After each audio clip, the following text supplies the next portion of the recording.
Hello दोस्तों। तो हमने यहाँ पर शुरू कर दिया था गवर्नर गवर्नर जनरल और वाइसराय, और हमने देख लिया था इसका नोट्स। अब आज हम देखेंगे इनके प्रश्न और उत्तर। सेकंड पार्ट है ये वाला। जिसने फर्स्ट नहीं देखा वो फर्स्ट जाके देख ले। उसमें मैंने बड़े अच्छे से समझाया हुआ है ये सारी चीज़ें। अब इसके हम प्रश्न उत्तर देखेंगे। तो ये हमने पूरा कर लिया था ये सारा। अब हम देखेंगे इसके प्रश्न प्रश्न कोश। पहला प्रश्न देखते हैं। निम्नलिखित कथनों पर विचार कीजिए। रॉबर्ट क्लाइव बंगाल के प्रथम गवर्नर जनरल थे। रॉबर्ट क्लाइव बंगाल के प्रथम, क्या सही है ये रॉबर्ट क्लाइव थे? सोचो थोड़ा सा। और विलियम बेंटिक भारत के प्रथम गवर्नर जनरल थे। ये भारत के प्रथम गवर्नर जनरल विलियम बेंटिक ही थे, और रॉबर्ट क्लाइव नहीं थे। तो वॉरेन हेस्टिंगस 1774 ईस्वी में बंगाल का प्रथम गवर्नर जनरल नियुक्त किया गया था। ये आईएएस प्री 2007 में पूछा गया है, तो इसलिए ध्यान रखना वॉरेन हेस्टिंगस को जो बंगाल का प्रथम गवर्नर जनरल नियुक्त किया गया था। और जो विलियम बेंटिक था वो भारत का प्रथम गवर्नर जनरल था। भारत का प्रथम गवर्नर जनरल और बंगाल का प्रथम गवर्नर जनरल था हमारा वॉरेन हेस्टिंगस, और विलियम बेंटिक थे हमारे भारत के प्रथम गवर्नर जनरल। अब 1833 ईस्वी में लॉर्ड विलियम बेंटिंक को भारत का प्रथम गवर्नर जनरल बनाया गया था। ठीक है। रॉबर्ट क्लाइव बंगाल का पहला गवर्नर नियुक्त किया गया था। जो रॉबर्ट क्लाइव था वो कौन था? बंगाल का पहला गवर्नर था, जो इस पद पर 1758 से 60 एवं 1765 से 1767 की अवधि में रहा। यहाँ पर आपको तीन लोग याद रखने की जरूरत है। पहला वॉरेन हेस्टिंगस को ध्यान रखना है, दूसरा लॉर्ड विलियम बेंटिक, और तीसरा रॉबर्ट क्लाइव। और इसमें सीरीज में अगर आपको ध्यान रखना है तो रॉबर्ट क्लाइव पहले नंबर पर, उसके बाद वॉरेन हेस्टिंगस दूसरे नंबर पर, और तीसरे नंबर पर लॉर्ड विलियम बेंटिक। ये तीन बंदे हैं जो आपको ध्यान में रखने हैं हमेशा। समझ लो ये आपके तीन दोस्त हैं। पहले रॉबर्ट क्लाइव आया, फिर रॉबर्ट क्लाइव का एक म्यूचुअल फ्रेंड वॉरेन हेस्टिंगस, और वॉरेन हेस्टिंगस के साथ एक और आया लॉर्ड विलियम बेंटिक। तो तीनों नाम ध्यान रखने हैं आपको, और ये भी कि ये कौन कौन थे। अब प्रश्न संख्या 2 देखते हैं। भारत के प्रथम गवर्नर जनरल, भारत के प्रथम गवर्नर जनरल थे। तो हमने देख लिया अभी भारत के जो प्रथम गवर्नर जनरल थे वो था लॉर्ड विलियम बेंटिक, और यहाँ पर कोई भी नाम नहीं है इसमें लॉर्ड विलियम बेंटिक में। भारत का प्रथम गवर्नर जनरल, फिर से वही रिपीटेड क्वेश्चन, तो ये कौन थे? कहाँ गया? उपयुक्त में से कोई नहीं, उपयुक्त में से एक से अधिक। में ये ढूंढ रहा था, मिल ही नहीं रहा था। तो इसमें भी नहीं है, और हमने देख लिया है ये कौन थे, लॉर्ड विलियम बेंटिक। अब ये तीन ही नाम आपको बार बार या आएंगे प्रश्न में, और इस तरीके से आपको ना याद हो जाएंगे। तो सबसे पहले लॉर्ड रॉबर्ट क्लाइव जो बंगाल का पहला गवर्नर था। लॉर्ड क्लाइव के बाद आया वॉरेन हेस्टिंगस जो बंगाल का प्रथम गवर्नर जनरल था। उसके बाद आया लॉर्ड विलियम बेंटिक जो कि भारत का प्रथम गवर्नर जनरल बना। तो ये तीनों नाम आपको ध्यान में रखने हैं। प्रश्न संख्या 4 देखते हैं। निम्नलिखित घटनाओं पर विचार कीजिए। तो इसमें सबसे पहले बक्सर का युद्ध हुआ था। सबसे पहले बक्सर का युद्ध, क्योंकि यहीं से ही सब सारी शुरुआत हुई थी, तो ये सबसे पहले ही आएगा। फिर जब क्लाइव वापस चला गया था तो ये फिर दोबारा पुनः भारत आया था बक्सर के युद्ध के बाद। और इसके आने के बाद इलाहाबाद की संधि हुई थी, इसके बारे में भी देखेंगे। तो बक्सर का युद्ध हुआ था हमारा 1764 को। और क्लाइव जब भारत पुनः वापस आया था वो आया था 1765। और उसके बाद जो इलाहाबाद की संधि हुई थी वो हुई थी 1765 में। ये भी, अब मुझे ये तो याद नहीं है इसकी डेट क्या थी, लेकिन ये मुझे पता है कि ये पहले हुई थी इससे। इलाहाबाद की संधि बाद में हुई थी दोनों एक ही साथ में। और वॉरेन हेस्टिंगस का भारत का गवर्नर बनना, यहाँ पर ये भारत गलत लिखा हुआ है, ये भारत नहीं होगा। तो वॉरेन हेस्टिंगस तो जो बंगाल का गवर्नर बना था, हमने ऊपर देखा है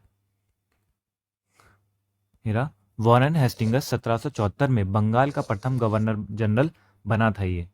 तो यहाँ पर बंगाल का था, या भारत का गवर्नर नहीं है, ये गलत दे रखा है।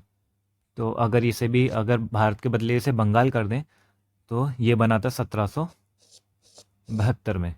तो इसके साथ हमारा हो जाएगा 3। फिर क्लाइव का पुनः आगमन, फिर ये वाला इलाहाबाद की संधि, और ये इस तरीके से हमारा एक क्रम बन जाएगा। तो 3, 1, 2, 4 हमारा ऑप्शन हो जाएगा बी। बक्सर का युद्ध, इसकी व्याख्या देख लेते हैं।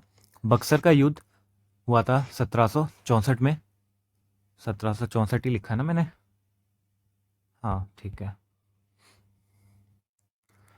फिर क्लाइव का पुनः आगमन 1765 में होता, ये 3 मई को हुआ था। वही इलाहाबाद की संधि 1765 में हुई थी अगस्त में। वॉरेन हेस्टिंग्स का बंगाल का गवर्नर बनना, ये होता 1772 में। प्रश्न संख्या 5 देखते हैं। निम्न में से कौन सा सही नहीं है? यहाँ पर सही नहीं है पूछा गया है। कौन सा सही नहीं है? जन प्रशासन की नींव वॉरेन हेस्टिंग्स द्वारा मजबूती से रखी गई, जिस पर ऊपरी संरचना कार्नवालिस ने की। ये हमने प्रश्न देखा था कि जो जन प्रशासन, जनता का जो प्रशासन है, उसकी नींव जो रखी थी वो वॉरेन हेस्टिंग्स ने ही रखी थी, और उसको मजबूती से रखी, और उस पर जो ऊपरी संरचना थी वो किसने रखी थी? कार्नवालिस ने रखी थी। तो यहाँ पर जब भी जन प्रशासन आ जाए तो पहला क्वेश्चन क्या आएगा कि जो वॉरेन हेस्टिंग्स ने जन प्रशासन की नींव रखी और उसके ऊपर जो उसकी ऊपरी संरचना बनाई वो बनाई थी कार्नवालिस ने। तो ये सही हो जाएगा। ईस्ट इंडिया कंपनी की असैनिक और सैनिक सुधार करने का श्रेय क्लाइव को था। ये भी सही है, हमने देखा था असैनिक और जो सैनिक सुधार थे उसको श्रेय किसको जाता है? इसमें सुधार करने का क्लाइव को जाता है। तीसरा देखते हैं। लॉर्ड विलियम बेंटिक सबसे बड़े ब्रिटिश शासकों में से थे। सबसे बड़े ब्रिटिश शासकों में से था क्योंकि उसने भारत में ब्रिटिश साम्राज्य को संग्रहित किया। सबसे बड़े ब्रिटिश शासकों में से था, ये तो कुछ समझ ही नहीं आ रहा है, इससे तो था ही नहीं विलियम बेंटिक के बारे में। अब लॉर्ड डलहौजी ने द्युति के सिद्धांत के आधार पर ब्रिटिश साम्राज्य में समृद्ध क्षेत्र जोड़े। हाँ ये भी सही है। तो इसका आंसर जो सही नहीं है वो हो जाएगा सी, लॉर्ड विलियम बेंटिक वाला। इसकी व्याख्या देख लेते हैं। क्लाइव के समय में असैनिक और सैनिक दोनों सुधार हुए। क्लाइव के समय में हुए थे असैनिक और सैनिक। असैनिक सुधारों के अंतर्गत क्लाइव ने उपहार लेना तथा निजी व्यापार बंद करा दिया। ये हमने देखा था क्लाइव ने क्या करवाया था? उपहार लेना बंद करा दिया था और निजी व्यापार भी बंद करा दिया था। उसने आंतरिक कर देना अनिवार्य बना दिया, जो आंतरिक कर था वो देना अनिवार्य बना दिया। सैनिक सुधारों के अंतर्गत क्लाइव ने आज्ञा दी कि दोहरा भत्ता बंद कर दिया जाए, दोहरा भत्ता बंद कर दिया जाए तथा जनवरी 1766 से यह भत्ता केवल उन सैनिकों को ही मिलता था जो बंगाल और बिहार की सीमाओं से बाहर कार्य करते थे। जन प्रशासन की नींव वॉरेन हेस्टिंग्स द्वारा मजबूती से रखी गई थी। आ गया, वॉरेन हेस्टिंग्स ने रखी थी जन प्रशासन की नींव, और जिस पर ऊपरी संरचना कार्नवालिस ने तैयार की। कार्नवालिस के समय में न्यायिक सुधारों, फौजदारी कानूनों में सुधारों, पुलिस सुधार, कर संबंधी सुधारों और व्यापारिक सुधारों से जन प्रशासन की नींव पड़ी। विलियम बेंटिक के शासन के 7 वर्षों में पुरानी निरंतर युद्धों तथा संयोजन की नीति को तिलांजलि दे दी गई। यहाँ पर था ये जो विलियम बेंटिक से था, इन्होंने सब कर दिया था। जो संयोजक की नीति थी, निरंतर युद्धों तथा संयोजक की नीति, उसको टाटा बाय बाय कर दिया था, मैंने बताया था ये। भारत के इतिहास में बेंटिक का नाम सामाजिक और प्रशासनिक सुधारों के कारण स्मरण किया जाएगा। ये नाम था जिसलिए सुधारों के कारण किया जाता है, ना कि जो अभी ऑप्शन था उसकी वजह से। लॉर्ड डलहौजी ने व्यवगत के सिद्धांत के अंतर्गत 1848 ईस्वी में सतारा और 1849 ईस्वी में जैतपुर तथा संबलपुर, 1850 ईस्वी में बघाट, 1852 ईस्वी में उदयपुर, 1854 ईस्वी में झांसी, 1854 ईस्वी में नागपुर का विलय कर लिया। अब इसमें आपको डेट याद नहीं रखनी, मैंने आपको पहले ही बताया था। ये प्रश्न वैसे बन सकता है, क्रम में पूछ सकता है किसका सबसे पहले था, और ये पूछा भी गया है। सबसे पहले तो लॉर्ड डलहौजी का व्यवगत का सिद्धांत, और इसमें आया था सतारा, जैतपुर, संबलपुर, बघाट, उदयपुर, झांसी और नागपुर। ये इसी तरह से क्रम में आपको याद रखना है। डलहौजी ने अवध का विलय, जो अवध का विलय किया था वो कुप्रशासन के बहाने से किया था, ये भी हमने देखा था। नेक्स्ट प्रश्न पर चलते हैं। प्रश्न संख्या 6। भारत में ब्रिटिश साम्राज्य का संस्थापक, भारत में ब्रिटिश साम्राज्य का जो संस्थापक था वो कौन था? तो वो लॉर्ड क्लाइव था। भारत में ब्रिटिश साम्राज्य का संस्थापक लॉर्ड क्लाइव को माना जाता है। 23 जून 1757 को हुई प्लासी की लड़ाई में विजेता अंग्रेजी सेना का नेतृत्व करता लॉर्ड क्लाइव था। जो प्लासी की जो लड़ाई हुई थी उसका नेतृत्व भी लॉर्ड क्लाइव ने ही किया था, और ये युद्ध हुआ था 23 जून 1757 को। इसी युद्ध के उपरांत बंगाल में ब्रिटिश साम्राज्य की नींव पड़ी। प्रश्न संख्या 7 देखते हैं। नेक्स्ट प्रश्न।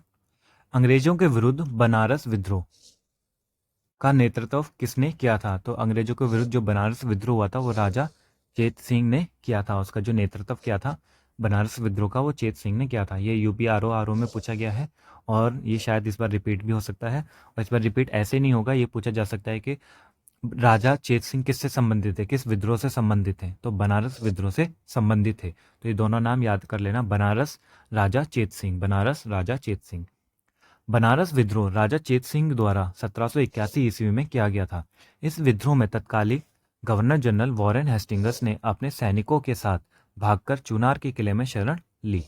तो जो किया गया था, तो इस विद्रोह में क्या हुआ था, गवर्नर जनरल वॉरेन हेस्टिंग्स अपने सैनिकों के साथ भाग निकला और उसने चुनार के किले में शरण ली थी।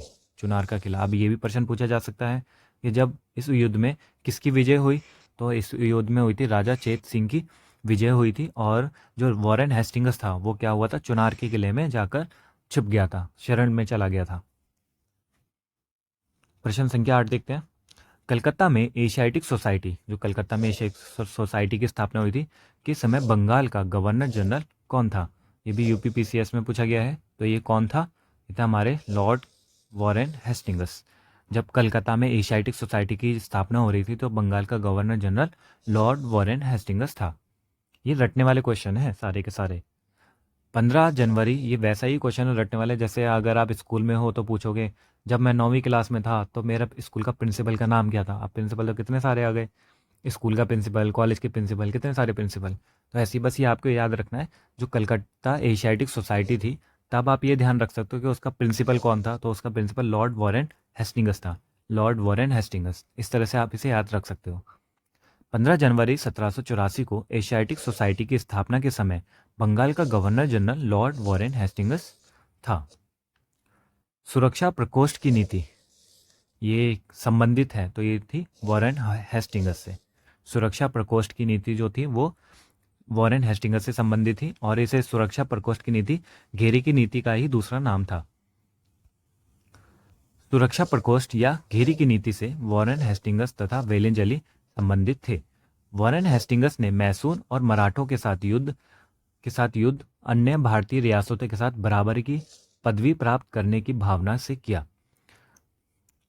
वॉरेन हेस्टिंग्स ने मैसूर और मराठों के साथ जो युद्ध किया था और अन्य भारतीयों के साथ बराबरी की पदवी प्राप्त करने की भावना से किया था। यानी वो बराबरी चाहते थे, इसलिए उन्होंने इन सबसे मैसूर से और मराठों से युद्ध किया था ताकि उनको बराबरी का पद हासिल किया जा सके। उन्हें बराबरी चाहिए थी। अब इस समय कंपनी ने अपने राज्य के चारों ओर मध्य राज्य यानी बफर स्टेट, मध्य राज्य बफर स्टेट कहते हैं, जैसे एक राज्य इधर है और आप इधर हो और ये आपका समझ लो ये वाला शत्रु है, ये वाला राज्य शत्रु है, तो बीच में एक बफर राज्य का निर्माण कर देते हैं जिससे ये हमारी हेल्प कर सकता है। इसे बोलते हैं बफर स्टेट, मध्य राज्य। मध्य राज्य बनाने का प्रयत्न किया। तो कंपनी ने अपने राज्य के चारों ओर मध्य राज्य बनाने का प्रयत्न किया।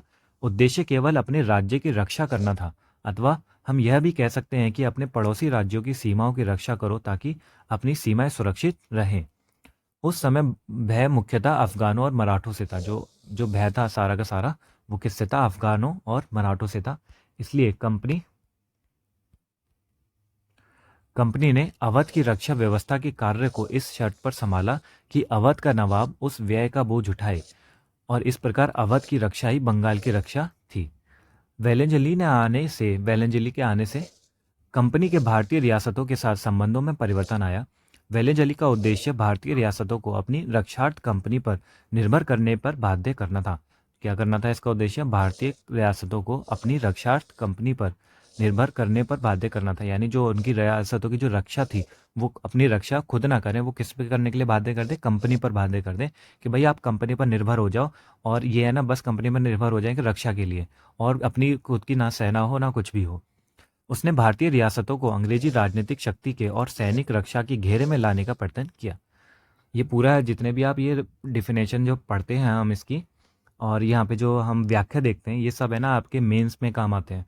इस जो प्रश्न बन रहा है और व्याख्या है सारा देख लो, यही इतना ही प्रश्न लिखना होता है। अगर किसी बच्चे ने ये किताब पूरी की पूरी रट ली ना तो उसका प्री और मेंस कहीं नहीं रुक सकता। अब प्रश्न संख्या 10 देखते हैं। रिंग फेस नीति का संबंध किनसे है? रिंग फेस नीति का संबंध है वॉरेन हेस्टिंग्स से। वॉरेन हेस्टिंग्स से संबंधित है रिंग फेस नीति। ये रिंग फेस नीति यही है जो हमने देखी थी, यही सुरक्षा प्रकोष्ठ या घेरे की नीति। ये मैंने पहले बताया था, इसके 2-3 नाम हैं, तो आप कंफ्यूज मत होना। सुरक्षा प्रकोष्ठ भी वही है जो घेरे की नीति है, और जो घेरे की नीति वही है जो रिंग फेंस नीति है। तो सब यही। अब निम्नलिखित में से किसने बंगाल में द्वैत शासन प्रणाली को समाप्त किया? जो बंगाल में जो द्वैत शासन प्रणाली थी वो किसने समाप्त किया था? वॉरेन हेस्टिंग्स ने उसे समाप्त कर दिया था। वॉरेन हेस्टिंग्स के कार्यकाल में 1772 ईस्वी में कोर्ट ऑफ डायरेक्टर्स ने दोहरी शासन प्रणाली को समाप्त करने का निर्णय लिया तथा कलकत्ता परिषद एवं उसके प्रधान को आज्ञा दी कि वे स्वयं दीवान बने और बंगाल, बिहार और उड़ीसा के प्रबंध को अपने हाथ में ले लें। वॉरेन हेस्टिंग्स ने दोनों उप दीवानों मोहम्मद रजा खां और राजा शिताब राय को पदच्युत कर दिया। द्वैत शासन की शुरुआत बंगाल में किलायत के समय में 1765 ईस्वी में हुई थी। तो द्वैत शासन की जो शुरुआत हुई थी वो बंगाल में हुई थी और किलायत के समय में हुई थी, और इसे खत्म किसने कर दिया था? वॉरेन हेस्टिंग्स ने। प्रश्न संख्या 12 देखते हैं। बंगाल में द्वैत शासन प्रणाली किसके द्वारा लागू की गई थी? अभी हमने देखा ये की गई थी रॉबर्ट क्लाइव के द्वारा लागू की गई थी। प्रश्न संख्या 13 देखते हैं। किस गवर्नर जनरल पर महाभियोग का मुकदमा चलाया गया? ये भी हमने देखा था वॉरेन हेस्टिंग्स पे, लेकिन इसे बाद में इसके अच्छे कामों के लिए छोड़ दिया गया था। वॉरेन हेस्टिंग्स के अन्यायपूर्ण और निरंकुश कार्यों के कारण उस पर महाभियोग का मुकदमा चलाया गया, जो 1788 से 1795 ईस्वी तक चलता रहा। किंतु ब्रिटिश संसद ने उसकी सेवाओं को देखते हुए उसे सभी दोषों से मुक्त कर दिया। यह भी कहा गया है कि वॉरेन हेस्टिंग्स ने यह सब कुछ साम्राज्य के हित के लिए किया, ना कि अपने लिए। वॉरेन हेस्टिंग्स पर लगे महाभियोग के बारे में विद्वानों के मत भिन्न हैं, किंतु वी.ए. स्मिथ का निर्णय अधिक मान्य है। वह लिखते हैं कि उसके थोड़े से दोष, जहां तक वे वास्तव में दोष थे, उस राजनीतिज्ञ के दोष थे जिस पर सहसा ही संकट आ पड़ा हो तथा जिस पर इतनी कठिन उलझनें आ पड़ी हों कि कभी कभी मानवीय समझ में भूल चूक हो जानी आवश्यक ही थी। बस उसके पक्ष में बात की जा रही है।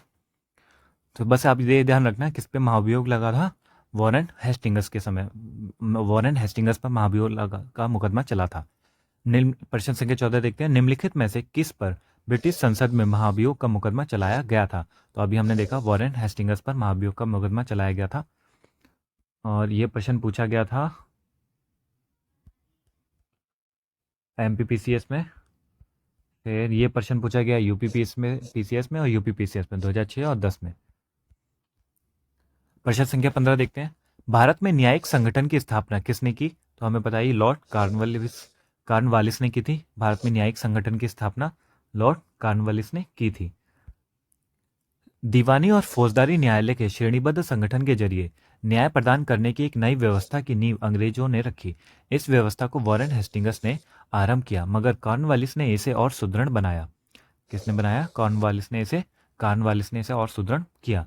1793 ईस्वी में कॉर्नवालिस संहिता शक्तियों के पृथक्करण के सिद्धांत पर आधारित थी, जिसके तहत कर और न्याय प्रशासन को पृथक कर दिया गया था। ये सारी चीज़ हमने देख ली थी। अगर जिसने नहीं देखी हो वो पूरा पीछे वाली वीडियो देख सकते हैं, उसमें अच्छे से उसमें समझाया गया है। प्रश्न संख्या 16 देखते हैं। निम्नलिखित में से किस गवर्नर जनरल ने भारत की प्रसंविधाबद्ध सिविल सेवा का सृजन किया? जो आईसीएस है उसका सृजन किया था, जो कालांतर में भारतीय सिविल सेवा के नाम से जानी जाती है, और ये भी किया था कॉर्नवालिस ने ये किया था, ये वाला।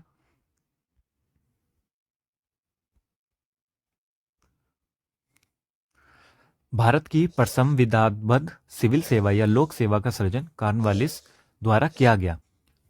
बंगाल का गवर्नर जनरल बनने के बाद कॉर्नवालिस ने प्रशासन को पुनर्गठित किया तथा राजस्व बोर्डों को भंग कर इसके संबंध में नए नियम बनाए। जो राजस्व बोर्ड थे वो भंग कर दिए और नए नियम बनाए, तथा कंपनी के अधिकारियों के व्यक्तिगत व्यापार के संबंध में भी नए नियम बनाए। उसने कॉर्नवालिस कोड के माध्यम से दीवानी तथा न्यायिक क्षेत्रों में स्पष्ट विभाजन किया, जिसने आगे चलकर भारतीय सिविल सेवा का रूप लिया। उसने क्या किया? कॉर्नवालिस कोड के माध्यम से दीवानी तथा न्यायिक क्षेत्रों में स्पष्ट विभाजन किया, जिसने आगे चलकर भारतीय सिविल सेवा का रूप लिया। प्रश्न संख्या 17 देखते हैं।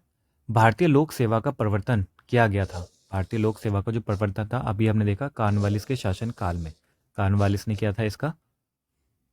प्रश्न संख्या 18 देखते हैं। 18वीं शताब्दी के उत्तरार्ध में किसे प्राय कंपनी बहादुर की शान और शौकत का स्थानीय प्रतिनिधि कहा जाता है? तो ये दरोगा को कहा जाता था। जब इन्होंने सुधार किए थे और दरोगा का पद लाया गया था तो इसी को ही बोला जाता था कंपनी बहादुर की शान शौकत का स्थानीय प्रतिनिधित्व दरोगा को कहा जाता है। और ये हाल ही का प्रश्न है, जब पिछली बार RO ARO का हुआ था। 1793 ईस्वी में लॉर्ड कॉर्नवालिस ने जमींदारों को उसके पुलिस कर्तव्यों से अलग कर प्रत्येक 20 या से 30 वर्ग मील के क्षेत्र में थाना स्थापित किया तथा दरोगा नामक पुलिस अधिकारी नियुक्त किया। और ये भी किसने किया था? लॉर्ड कॉर्नवालिस ने ही किया था। जमींदारों से उनका जो पुलिस कर्तव्य थे उसको अलग कर दिया और 20 से 30 वर्ग मील के क्षेत्र में थाना स्थापित किया। और जो उसका अधिकारी होता था वो था दरोगा। दरोगा की नियुक्ति एवं पर्यवेक्षण मजिस्ट्रेट द्वारा किया जाता था। दरोगा की नियुक्ति कौन करता था और उसका पर्यवेक्षण कौन करता था? मजिस्ट्रेट करता था। किसान दरोगा को कंपनी बहादुर की शान और शौकत का स्थानीय प्रतिनिधित्व मानते थे और ये किसान थे जो इसे ऐसा समझते थे। प्रश्न संख्या 19 देखते हैं। लॉर्ड कॉर्नवालिस की कब्र कहाँ पर है? ये भी हमने देखा था। ये कब्र कहाँ पर है? तो ये गाजीपुर में है। हमने देखा था यूपी से क्वेश्चन है, 2011 में पूछा गया है, क्या पता फिर से पूछ ले। लॉर्ड कॉर्नवालिस बंगाल का गवर्नर जनरल था। ये इसे भारत की स्तंभमारी अथवा स्थायी बंदोबस्त न्यायिक संहिता एवं भारतीय लोक सेवा के प्रवर्तक के रूप में जाना जाता है। इसकी मृत्यु 5 अक्टूबर 1805 को गाजीपुर उत्तर प्रदेश में हुई थी। यहीं पर इसकी कब्र स्थित है। प्रश्न संख्या 20 देखते हैं। लॉर्ड वेलेजली द्वारा लागू की गई सहायक संधि व्यवस्था, फिर से आपने ध्यान देना है, यहाँ से प्रश्न भी याद रख लेना कि लॉर्ड वेलेजली ने कौन सी व्यवस्था की थी? सहायक संधि व्यवस्था की थी। और उस पर क्या क्या कथन सही नहीं है ये पूछा जा रहा है। लागू नहीं होता तो दूसरों के खर्च पर एक बड़ी सेना बनाए रखना, हाँ ये तो है ही। इन्होंने दूसरों के खर्च पर ही बड़ी सेना को स्थापित किया था। दूसरा है भारत को नेपोलियन के खतरे से सुरक्षित रखना, हाँ ये भी सही है। 2018 में IAS में पूछा गया है ये प्रश्न, नेपोलियन के खतरे से सुरक्षित रखना। तीसरा है कंपनी के लिए एक नियत आय का प्रबंध करना, तो ये गलत है। नियत आय का प्रबंध करना नहीं था। भारतीय रियासतों के ऊपर ब्रिटिश सर्वोच्चता स्थापित करना, हाँ यही है ब्रिटिश सर्वोच्चता। आप इसमें अगर थोड़ा सा भी दिमाग लगाओ, किसी ने पढ़ा नहीं है तो भी हो जाएगा, क्योंकि वो एक तो खर्च बचाना चाहती थी, बड़ी सेना रखना चाहती थी, ये तो होगा ही होगा। और डी भी होगा क्योंकि वो ब्रिटिश सर्वोच्चता स्थापित करना चाहती थी। अब आई बी और सी की बात, तो वो नियत आय नहीं चाहती थी क्योंकि वो तो सारा कंट्रोल करना चाहती थी। और यहाँ पर जो नेपोलियन था, फ्रांस से उसकी लड़ाई हो रही थी, तो यहाँ से नेपोलियन के खतरे से उसे बचाना चाहता था। ये जो ब्रिटिश सरकार थी भारत को बचाना चाहती थी, तो ये वाला और इसमें से सी गलत हो जाएगा, तो ये लागू नहीं होता।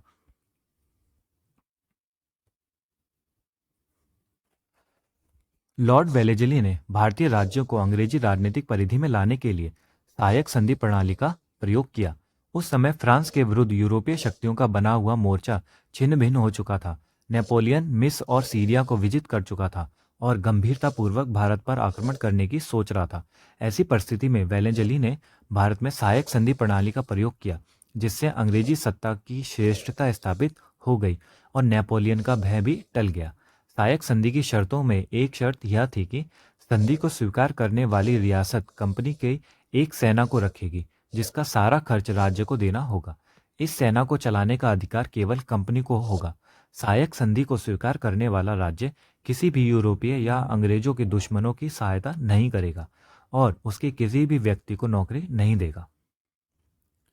प्रश्न संख्या 21 देखते हैं। लॉर्ड वेलेजली की सहायक संधि लॉर्ड वेलेजली की सहायक संधि को स्वीकार करने वाला पहला मराठा सरदार था। कौन सा था? हमने देखा था पेशवा बाजीराव द्वितीय, ये थे पहला सरदार।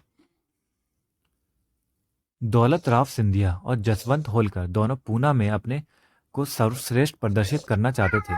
बाजीराव द्वितीय सिंधिया का साथ दे रहा था। जो बाजीराव द्वितीय था वो सिंधिया का साथ दे रहा था। उसने 1801 ईस्वी में जसवंत के भाई की हत्या कर दी।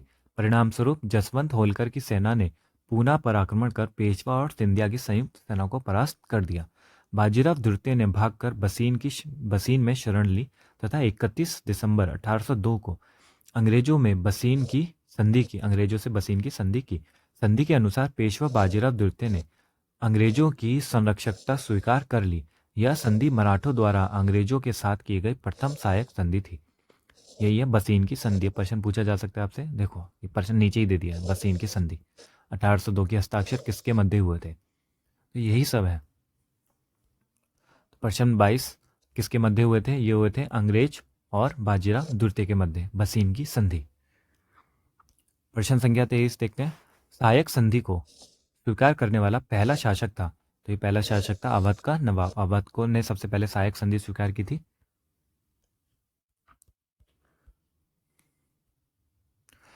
वेलेजली की सहायक संधि का आविष्कार नहीं किया। इस प्रणाली का अस्तित्व पहले से ही था। संभवतः डुप्ले प्रथम यूरोपीय था जिसने अपनी सेना किराए पर भारतीय राजाओं को दी थी। क्लाइव के काल में यह प्रणाली लगभग सभी गवर्नर जनरलों ने अपनाई। वेलेजली की विशेषता यह केवल यह थी कि उसने इसका विकास कर अपने संपर्क में आने वाले सभी देशी राजाओं के संबंधों में इसका प्रयोग किया। प्रथम सहायक संधि 1765 में अवध से की गई, जबकि कंपनी ने निश्चित धन के बदले उसकी सीमाओं की रक्षा करने का वचन दिया और अवध ने एक अंग्रेज रेजिडेंट को लखनऊ में रखना स्वीकार किया। ये नोट देख लेते हैं। यदि प्रश्न में वेलेजली की सहायक संधि को स्वीकार करने वाले प्रथम राज्य के बारे में पूछा जाए तो उत्तर होगा हैदराबाद। प्रथम राज्य हैदराबाद होगा।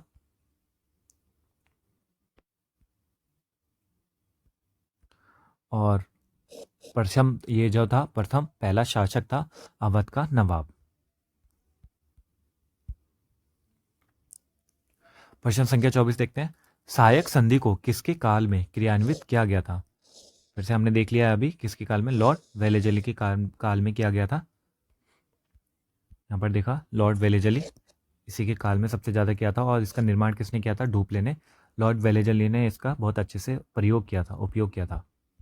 प्रश्न संख्या 25 देखते हैं। निम्न में से सहायक संधि स्वीकार नहीं की थी, तो किसने नहीं की थी?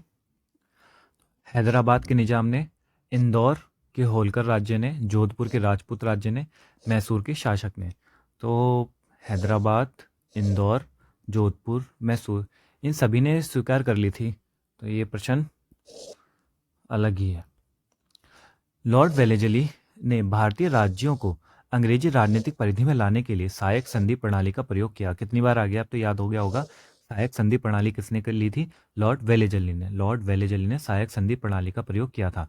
जिन राज्यों ने वेलेजली की सहायक संधि स्वीकार की थी वे थे हैदराबाद, मैसूर, तंजौर, अवध, पेशवा, बरार के भोंसले, सिंधिया, इंदौर के होलकर, जोधपुर, जयपुर, मच्छेरी, बूंदी और भरतपुर। अतः प्रश्न में कोई भी विकल्प सही नहीं है। प्रश्न संख्या 26 देखते हैं। सहायक संधि व्यवस्था को स्वीकार करने वाला प्रथम भारतीय देशी शासक कौन था? सहायक संधि व्यवस्था को स्वीकार करने वाला जो प्रथम भारतीय देशी शासक था वो था हैदराबाद का निजाम। यहाँ पर एक चीज जो ध्यान देने वाली है वो मैं आपको बता देता हूँ कि इसे ध्यान से सुनना। ये जो लॉर्ड वेलेजली की सहायक संधि प्रणाली थी, तो इसको अभी पहले ही देखना किसने राज्यों ने सबसे पहले स्वीकार किया था। तो जो सबसे पहला नंबर आता है वो हैदराबाद का आता है। तो यहाँ से ध्यान रखना है, हैदराबाद, मैसूर, तंजौर, अवध, पेशवा, बरार के भोंसले, सिंधिया, इंदौर के होलकर, जोधपुर, जयपुर, मच्छेरी, बूंदी और भरतपुर। अब इसमें आपने देखा होगा दो चीज़ें, एक है हैदराबाद और दूसरा अवध। तो अगर इस प्रश्न में पूछा गया है सहायक संधि व्यवस्था को स्वीकार करने वाले प्रथम भारतीय देशी शासक कौन थे, तो यहाँ पर अवध का बताया गया, अवध का निजाम। लेकिन अभी यही क्वेश्चन पहले पूछा गया था, ये वाला इधर प्रश्न संख्या 23 कि सहायक संधि को स्वीकार करने वाला पहला शासक कौन था, तो इसका आंसर था अवध का नवाब। और यहाँ पर कौन सा आंसर है? हैदराबाद का निजाम। ठीक है, हैदराबाद का निजाम। क्वेश्चन दोनों एक ही है और यहाँ पर बस अवध का नवाब है और यहाँ पर है हैदराबाद के निजाम। अब यहाँ पर इसलिए है क्योंकि जो सबसे पहला राज्य था, अभी हमने इस जो ये प्रश्न संख्या 23 था, इसमें जो अवध का नवाब था इसकी व्याख्या में हमने देखा था कि यदि प्रश्न में वेलेजली की सहायक संधि को स्वीकार करने वाले प्रथम राज्य के बारे में पूछा जाए तो हैदराबाद होगा। ठीक है, वैसे तो हैदराबाद है, लेकिन यहाँ पर क्योंकि आईएएस में पूछा गया है और इसका आंसर ए है, तो यहाँ पे कंफ्यूजिंग वाला क्वेश्चन था ये उस समय भी, समझे। तो यहाँ पूछा गया था पहला शासक कौन था, तो जब प्लासी का युद्ध हुआ था उसके बाद अवध के शासक ने इस संधि को स्वीकार कर लिया था, जो यहाँ पर 1765 में, 1764 की बात 1765 में अवध से की गई थी, जब कंपनी ने निश्चित धन के बदले उसकी सीमाओं की रक्षा करने का वचन दिया। तो ये सबसे पहला था जब अवध में की गई थी, और उसकी सीमाओं की रक्षा करने का वचन दिया था। और अवध ने एक अंग्रेज रेजिडेंट को लखनऊ में रखना स्वीकार किया। तो यहाँ पर ये वाला प्रश्न में अवध आएगा, अगर पूछे कि किसने सबसे पहले की थी। और यहाँ इस वाले प्रश्न में भी देखो, इस प्रश्न संख्या 23 में यहाँ पर अवध नहीं है, यहाँ पर ग्वालियर है, पंजाब है, नागपुर है, बड़ौदा है, यहाँ पर अवध नहीं है। इसलिए तो अगर आपको ध्यान रखना है कि अगर प्रथम भारतीय देशी शासक या अगर पूछे तो यहाँ पर हैदराबाद आएगा, लेकिन अगर ये वाला आईएएस वाला सवाल आए कि पहला शासक कौन था तो अवध आ गया तो अवध आएगा, समझे। शासक आए तो अवध आएगा, वरना हैदराबाद आएगा। और इसी क्रम को आपको ये याद रखना है, हैदराबाद पहले नंबर पर है, फिर मैसूर, तंजौर और अवध, ऐसे, ठीक है। इसीलिए यहाँ पर ये हैदराबाद है। अब अगला प्रश्न देखते हैं। निम्नलिखित पर विचार कीजिए जिन्होंने लॉर्ड वेलेजली के साथ सहायक संधि की थी और उसके द्वारा किए गए संधियों का सही कालानुक्रम नीचे दिए गए कूट से पता कीजिए। कालानुक्रम पूछ रहा है इसमें। इन लॉर्ड वेलेजली ने जो सहायक संधि थी वो सबसे पहले किसके साथ की थी, यहाँ पर भी हैदराबाद के साथ की थी सबसे पहले। इसमें ये वाला प्रश्न होगा, हैदराबाद, मैसूर, तंजौर, अवध, पेशवा, बरार के भोसले, इस तरीके से। यहाँ पर हैदराबाद सबसे पहले था, फिर मैसूर, उसके बाद यहाँ पे तीसरा नहीं है तो अवध और सिंधिया। ये इस तरीके से होगा, पहला, दूसरा, तीसरा, चौथा। अब भारतीय राज्यों पर अंग्रेजी प्रभुत्व स्थापित करने के लिए किसने प्रशासन में सहायक संधि प्रणाली सूत्रपात किया था? किसने किया था? हमने बताया लॉर्ड वेलेजली ने ये किया था। लॉर्ड वेलेजली ने भारतीय राज्यों को अंग्रेजी राजनीतिक परिधि में लाकर अंग्रेजों की प्रभुसत्ता स्थापित करने के लिए सहायक संधि प्रणाली का प्रयोग किया। इससे अंग्रेजी सत्ता की श्रेष्ठता और प्रभुसत्ता स्थापित हो गई। तो लॉर्ड वेलेजली ने क्या था? प्रश्न संख्या 29 देखते हैं। ईस्ट इंडिया कंपनी का राजपूत राज्यों से सहायक संधि करने का मुख्य उद्देश्य क्या था? तो सबसे पहला मुख्य उद्देश्य पूछ रहे हैं ये, तो शत्रुओं के विरुद्ध सैनिक सहायता प्राप्त करना, ऐसा तो नहीं है। और मराठा पंडारी आक्रमण से इन राज्यों की सुरक्षा, तो ये भी नहीं है। खिराज के रूप में धन प्राप्त करना, तो ये भी नहीं होगा। अंग्रेजों की प्रभुसत्ता स्थापित करना, ये होगा। यही इनका मुख्य उद्देश्य था, जो कि हमने देखा अंग्रेजी सत्ता की श्रेष्ठता और प्रभुसत्ता स्थापित करना था इसका। प्रश्न संख्या 30 देखते हैं। निम्नलिखित युग में कौन सा सही सुमेलित नहीं है? यहाँ नहीं पूछ रहा है, तो बक्सर का युद्ध 1764, जो कि मैंने बताया था 64 के बाद 1765 में अवध के साथ की गई थी। तो सहायक संधि 1863, ये सही नहीं है, सहायक संधि 1863 में नहीं थी। भारत में ईस्ट इंडिया कंपनी का एकाधिकार, तो 1833 में, जब 1833 का एक्ट आया था, जब एकाधिकार हो गया था। ब्रिटिश नागरिकों एवं कंपनियों के लिए भारत में व्यापार का खोला जाना, ब्रिटिश नागरिकों एवं कंपनियों के लिए व्यापार को खोला जाना 1813 में हुआ था। तो कौन सा सही सुमेलित नहीं है? यह बी, सहायक संधि।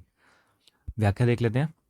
भारत में अंग्रेजी सत्ता की श्रेष्ठता स्थापित करने तथा फ्रांसीसियों के भय को समाप्त करने, श्रेष्ठता स्थापित करने, फ्रांसीसियों की भय को समाप्त करने के उद्देश्य से वेलेजली ने सहायक संधि प्रणाली को 1798 ईस्वी में आरंभ किया। तो यहाँ पर डेट क्या दी है? 1863, तो 1798 में है ये। और सहायक संधि स्वीकार करने वाले राज्यों में हैदराबाद 1798 में प्रथम था। यहाँ पर फिर से वही वाली चीज़ जो मैंने बताई आपको, हैदराबाद था। फिर बक्सर का युद्ध 1764 ईस्वी में ईस्ट इंडिया कंपनी का एकाधिकार 1833 के अधिनियम से पूर्णतः समाप्त घोषित कर दिया गया तथा ब्रिटिश नागरिकों और कंपनियों के लिए भारत में व्यापार का खोला जाना 1813। ये सब सुमेलित हैं।